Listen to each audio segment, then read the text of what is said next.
2 days after, one of the most heartbreaking losses of the young season, a 104-102 overtime defeat to the Washington Mystics, in which Caitlin Clark hit a game-tying three with 1.7 seconds left, only to watch it slip away. The Indiana Fever came home on Sunday night, needing a win badly. They were 1-2. Aaliyah Boston was ruled music. Out with the lower leg injury she suffered Friday night, missing her first game in 4 years as a professional, ending a consecutive game streak that stretched all the way back through her 4 years at South Carolina and 275 games into the pros. The building at Gainbridge Fieldhouse was ready, and so was Clark. But before we get into the game itself, we need to talk about who was on the other side of the floor, because Seattle came in with a name on their roster that Indiana fans have not forgotten: Stephanie Dolson.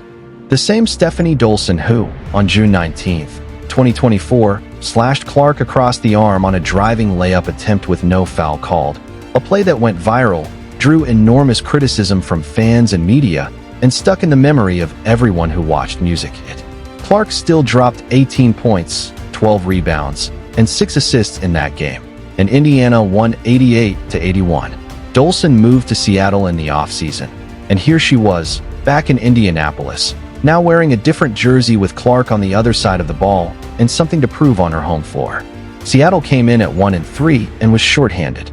Monique Billings, their best player, who had dropped 21 points in their previous game, was out with a concussion. Ezi Magbegor was also sidelined. That left Flau'jae Johnson, the 8th overall pick in the 2026 draft and one of the most talked about young players in the league, as the primary offensive weapon for a Seattle team that was going to need her to carry a significant load. Indiana was heavily favored, but after what happened Friday night, the Fever were not taking anything for granted. So, let's get into it. Indiana wasted absolutely no time making a statement. Clark found Mitchell cutting for a finger roll layup, and the Fever were off and running before Seattle could even set their defense. Clark then immediately found Billings on a cutting layup 2 possessions later. 2 assists in the first 2 minutes, and Indiana was already dictating the pace and style of the game. And then, the Fever went on a 15-0 run that completely blew the game open. Clark buried a 26-foot 3 off a Hull assist. Cunningham converted a driving layup off a steal. Cunningham then drove for a reverse layup off a Hines Allen feed and drew a foul for an N1. Sims added a layup off a Mitchell assist. Then, another 3 goes down off a Raven Johnson assist to push the lead to 15 at 23-8 before Seattle could even prepare themselves.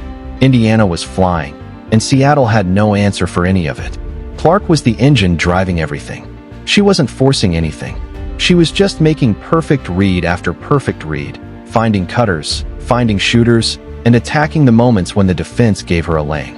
She went into the locker room at halftime with 17 points and 6 assists, and it felt like she was just getting started.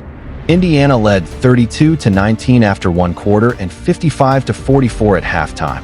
A comfortable cushion against a Seattle team that was doing everything, music, it could to stay competitive without its 2 best frontcourt players. Indiana came out of the half and kept the foot on the gas. Mitchell hit 2 consecutive cutting layups off Billing and Hines Allen assists to push the lead to 15.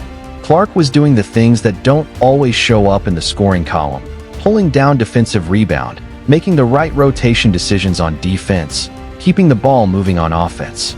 Seattle simply could not close the gap. Flau'jae Johnson was the story for Seattle.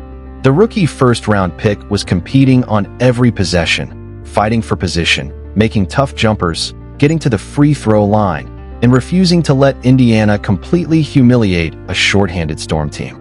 She finished with 14 points and 4 blocks, and showed the kind of competitive toughness that suggests she is going to be a problem in this league for a very long time. But Indiana had too much firepower, too much depth, and too much Clark for Seattle to overcome. And then Clark and Mitchell put the game completely out of reach in back-to-back music possessions. Clark found Mitchell for a 25-foot 3 off a perfect skip pass, her 8th assist of the night, and the lead was back to 14. Indiana led 77-58 heading into music, the 4th, and the game was effectively over. Clark finished the 3rd quarter having scored just 2 points, 2 free throws with less than a second left on the clock. But her 9 assists in 3 quarters told the real story of what she was doing to Seattle's defense. The fourth quarter was garbage time from the opening possession. Indiana was playing reserve lineups. The outcome was never in doubt, and Stephanie White was managing minutes wisely heading into a Wednesday home game against Portland. Cunningham continued her excellent night off the bench, adding more points and converting at the foul line. Harris knocked down a mid-range, music jumper. Timpson added a tip layup off an offensive rebound. The lead pushed past 20 at multiple points. Heitman had a quietly impressive fourth quarter for Seattle. She hit back-to-back threes off Melbourne assists and gave the Storm something to feel good about heading into their trip back to the Pacific Northwest. But this was Indiana's night from start to finish, and nothing Seattle did in the fourth changed that. Final score: Indiana Fever 89, Seattle Storm 78. The Fever moved to 2-2 and pick up their first home win of the 2026 season. Clark finished with 21 points, 10 assists, 7 rebounds, and 2 blocks, and in doing so, broke yet another WNBA record. It was her 11th career game with at least 20 points and 10 assists, the most such games in WNBA history. Nobody has ever done it more times. Not Diana Taurasi, not Sue Bird, not Cheryl Swoops, not any of the legends who came before her. 11 times, and she is 24 years old in her third professional season. The absence of Boston was significant.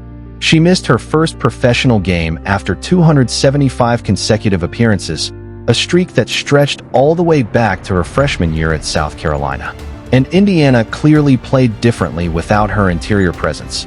But Clark was extraordinary enough to make the Fever not just competitive, but completely dominant without their second-best player. That is the mark of a transcendent individual: music, talent, the ability to elevate a team to a different level regardless, music, of who is around her. Mitchell added 17 points on efficient shooting and was sharp all night. Cunningham came off the bench for 17 points and was arguably Indiana's second most impactful player on the floor. Hines Allen was solid in the starting lineup in Boston's music absence. The Fever dominated the paint 50-30, a staggering margin that spoke to Seattle's inability to defend the interior without Malona and Magbeger available. For Seattle, Heidemann led with 19 points in a competitive individual performance. Johnson finished with 14 points and 4 blocks. The 4 blocks are a number worth noting for a player in her first WNBA season. Cook added 13 off the bench. Melbourne contributed 12, but without Malona and Magbeger, this Seattle team is a fundamentally different proposition, and the 11-point loss flattered them somewhat given how much Indiana dominated for large stretches of the game. As for Dolson, she finished with 6 points, 5 rebounds, and 2 steals. She was competitive and physical the way she always is, and Clark played the entire game without incident, walking off the floor healthy, having just broken another all-time WNBA record in front of the home crowd that loves her most. Indiana is 2-2. Boston is listed day-to-day with a lower leg injury. The Fever host Portland on Wednesday. Clark just broke another record, and for the first time all season, Gainbridge Fieldhouse got to celebrate a home win. All right, that's it for this one. Thanks for tuning in. Let us know what you thought down below in the comments. Don't forget to like, subscribe, and share the episode if you enjoyed it, and we'll catch you in the next one.